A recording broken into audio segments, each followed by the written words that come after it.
chance.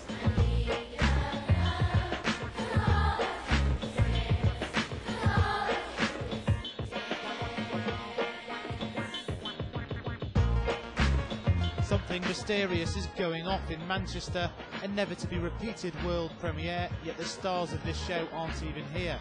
But then again, how do you display the live talents of 4 demonic cartoon chimps, the Gorillaz?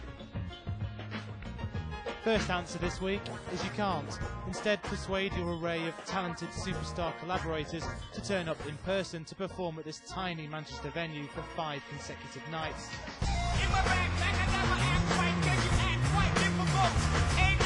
Here it's Booty Brown of US rap group The Far Side.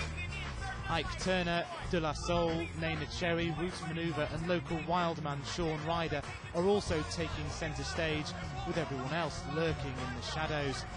It's cartoon community music, and it's won embarrassingly rave reviews for the band and those behind the Manchester International Festival. It's a complete democracy, and I think it's just, as everyone showed, they've all flown from around the world to sing one song each.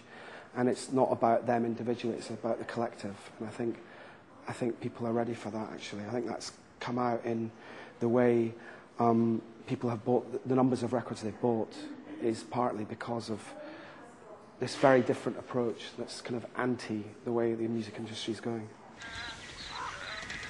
I hate making videos. That could be worse. Really? That's supposed to be lucky, you know. Oh. These psychotic simians have sold 10 million albums worldwide, a British band that's broken America so much that US rap doyen 50 Cent complained that they shouldn't even have been shortlisted for Best Group at Thursday's MTV Awards because, he said, they aren't a normally functioning band. Europe's youth vote clearly disagreed. Gorillaz!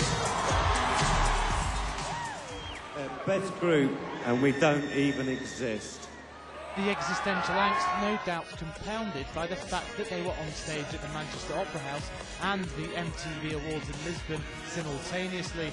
The solution, these hologram effects 3D animations by Gorillaz co-creator Jamie Hewlett.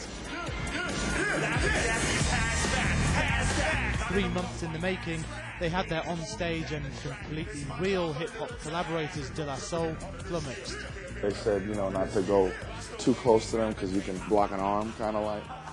Everybody gets the concept of, you know, not showing faces and just letting, you know, a group of people animated represent what the Gorillaz do.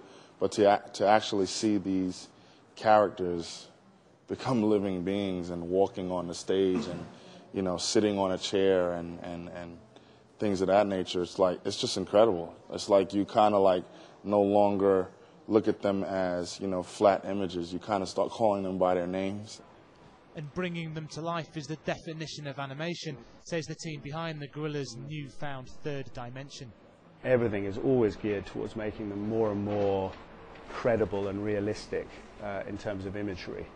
And that we're working on very strongly. We had a skin specialist in from France to try and get the skin tones correct on the characters. Their muscle structure is exactly like a human muscle structure. Their bone structure is similar. All of this is using the latest state-of-the-art technology to really get as close to a sense of these characters really being alive as is possible. They're very real. They're not perfect characters. They've all got flaws. They're always just treading right on the edge of decency, you know, in how they behave. They're not cute and cuddly. They're rather a refreshing change. But beneath the distasteful exterior, there's plenty of hip-hop with a message, long believed to have been killed off by the likes of that man 50 Cent. This song, Dirty Harry, has more than a few shots at George Bush. And Kids with Guns speaks for itself. Politically conscious hip-hop, perhaps bizarrely, resurrected by the songwriting of Damon Albarn. Absent in Lisbon, he says he's reluctant to steal the limelight from the animations. But who's that silhouette in Manchester? Kids with guns. Kids with guns. Easy does it, they